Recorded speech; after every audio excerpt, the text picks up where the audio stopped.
If you've ever become excited about a project, ran out and bought the supplies, then 6 months later, those supplies are still sitting in your closet, you suffered from deceptive dopamine. Welcome to Living the Savvy Life, where you can learn how to define the life you want to live and create a plan to fund it. It's all about purposeful spending. So, Kevin, tell us about deceptive dopamine. What does that mean? So it's really something that's pretty well understood in a lot of psychological societies. When you do something that's pleasurable, your brain releases a chemical called dopamine, and you feel good for it. So what we're talking about with deceptive dopamine is when the dopamine triggers and you haven't really accomplished the goal that you feel good about. So in your example, somebody is excited about starting this project. So what they should get the feel good for is working on and completing that project. Instead, what they're doing is they're getting that dopamine hit from the act of purchasing the material for it, but not actually doing anything about it. And again, that's why it's deceptive, is that for a very brief moment, you feel good because I just did something, but you really didn't do anything. And you didn't accomplish the goal. Right. And it can almost backfire on you and create very negative feelings later on when you open up your closet to get dressed in the morning and you look and you see, subconsciously or not, consciously or subconsciously, you just take a little bit of a hit. So it can be dangerous in a lot of ways. But I have had this experience with clients talking about again and again. I was thinking about this one client I'm working with in Massachusetts right now. And I've mentioned Atomic Habits by James Clear, which is my new obsession. And I've been obsessed with them for a while, and it's just been all reinvigorated recently. But she's like, "Oh, what's that book?" And she said, and she started to order it on her phone while we were on the phone. And then she realized who she was talking to, somebody who's trying to help streamline their spending. And she's like, "I just had this realization of how I was going to order that book, but I might not ever read it." What she was saying is she's a master of hearing about something like that, ordering it, and then it just arrives on the doorstep and there's no execution around it. Yep. I think just about everybody suffers from something like that. We're certainly not pointing fingers. I've been guilty of, there might be a couple of projects hanging out somewhere. Well, it is a real problem. And the problem is that you get that hit because you feel like you've accomplished something, but then, like you said earlier, we all start feeling a little bit guilty because we didn't really accomplish what the goal was. And unfortunately, it can snowball. It's that, well, obviously the problem was I didn't have the right tool or I didn't have the right book, so let me go buy another one. And then you buy that next one, you get that little dopamine hit, so you feel good, and then nothing happens and it builds up, and now before you know it, you have 10 books on your bookshelf or a complete storeroom full of projects and equipment that you haven't gotten to. And then you start feeling that guilt and that burden. And what should be making you feel better becomes something that really oppresses you. Right, correct. And a couple of the scenarios of this is, we talked specifically about the books, right? It could even be a nonfiction book that you heard about that you want to read. You order the book instead of adding it to a list, right?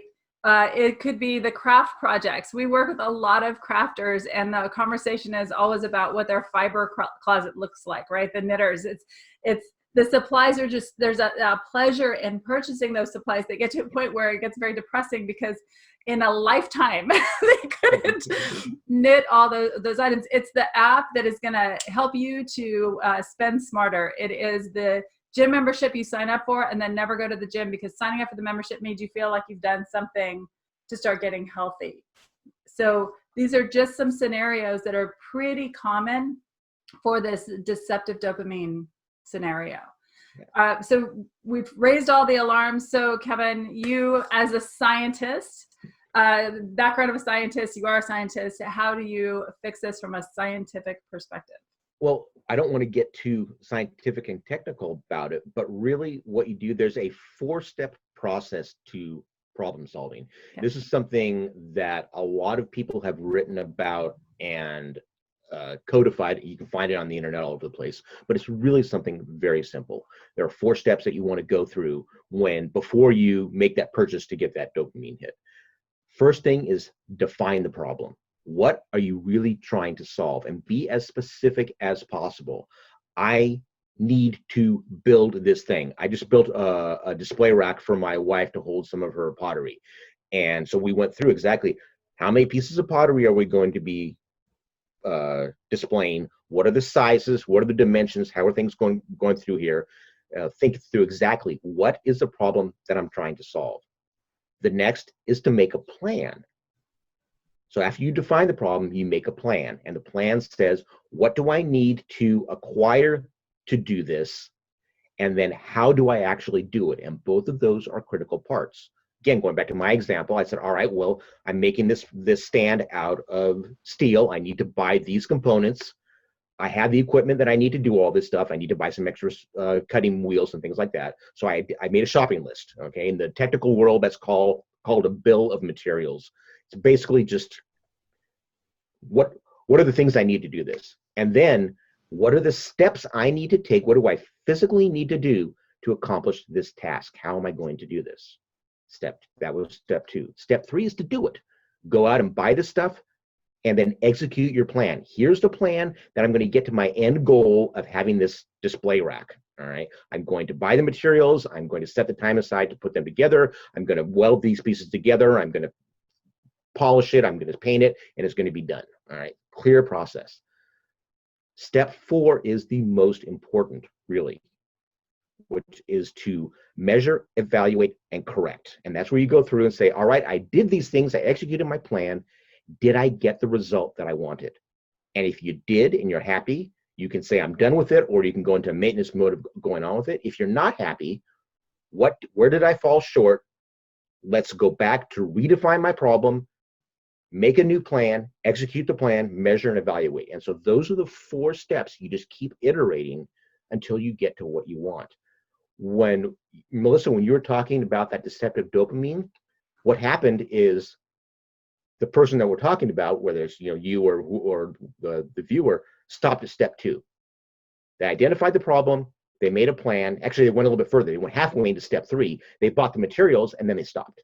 Right. You have to go all the way through. You complete the implementation and then you review it. You measure and review it and see, did I achieve my goal? If I did, great. If not, redefine the problem so that I can be more precise in how I achieve that.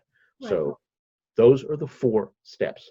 Identify the problem, make a plan, execute the plan, and then measure, check, feedback. I believe that for people that suffer from this in regard to crafting or books, what would be a life-changing tool in this regard, life-changing in this particular regard, is a spending book. So instead of hitting Amazon Prime and going ahead and buying that book, or going to the craft store and getting that dopamine hit from purchasing the crafts, instead you're writing in your spending book, hey, I want to buy this book because I heard about it.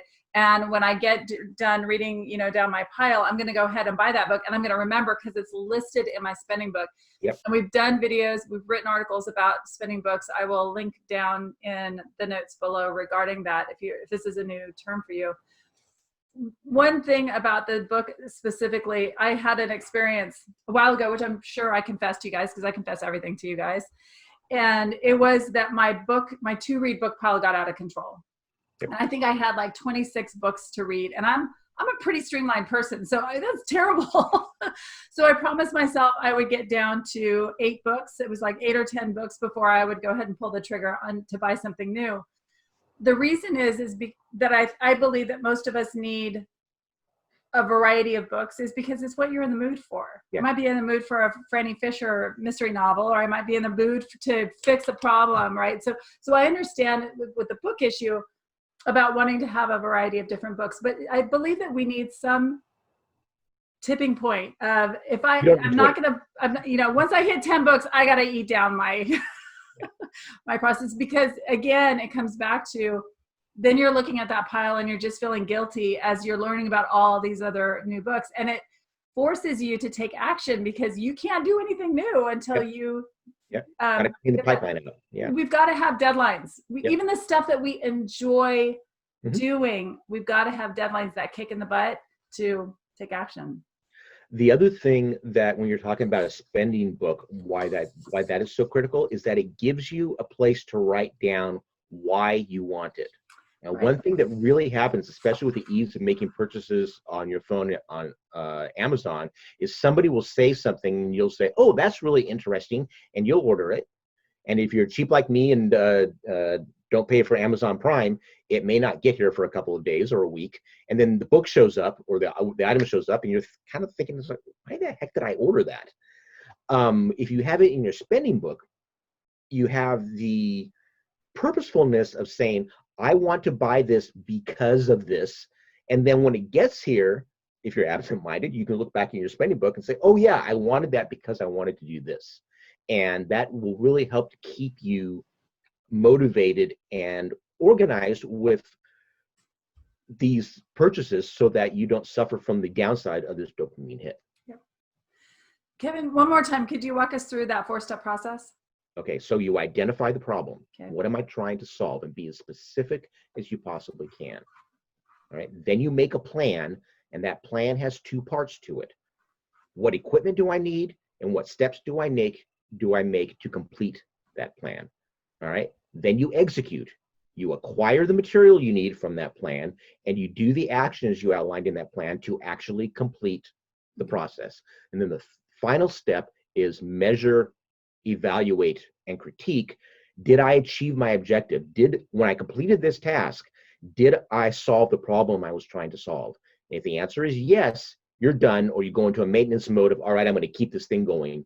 If the answer is no, then you go back and redefine your problem to see where you came up short, and then go through the execution again. And you just keep doing this over and over until you solve the problem.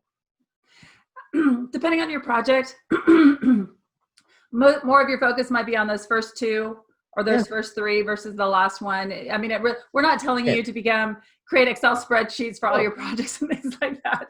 Yeah. What we're really trying to do is just to help to streamline, get you to take action on these things so you don't have that, not buried by that guilt. And quite frankly, to free up your money so you can do the other things that you really want to do, which is our whole job, is helping clients do that, right? This plan sounds complicated, but we do this in our lives every step of the way. I'm hungry. I need to figure out what I want to cook. I need to go buy the food. I need to cook the food, and then I'm going to eat it and decide if I liked it or not. And if the recipe didn't turn out well, then I'm going to go back and look and see what the difference was. Right. Right. Yeah. Yeah. So do it, execute it. All right. So anything else that we want to touch on this one, Kevin, this topic? I think this covers the topic pretty well. Okay, excellent. Well, thank you for joining us today. As they say, please like and subscribe. If you'd like to learn more about The Savvy Life, please visit our website. Our link is below. And while you're there, you can download our guide for the 5 money stresses and how to take care of them, or was it the 5 things that make money stressful and what to do about them. See, it's a brand new guideline for us, so I don't even have it memorized, even though we helped write it. Yeah, we're very excited about it. So yeah, please go look at it, and you'll find it at the bottom of the page on that website. So go down there and look at it, and then click on it and download it. Yep, check it out. All right, everybody, have a great week. We'll see you next week. Thank you. Thank you very much.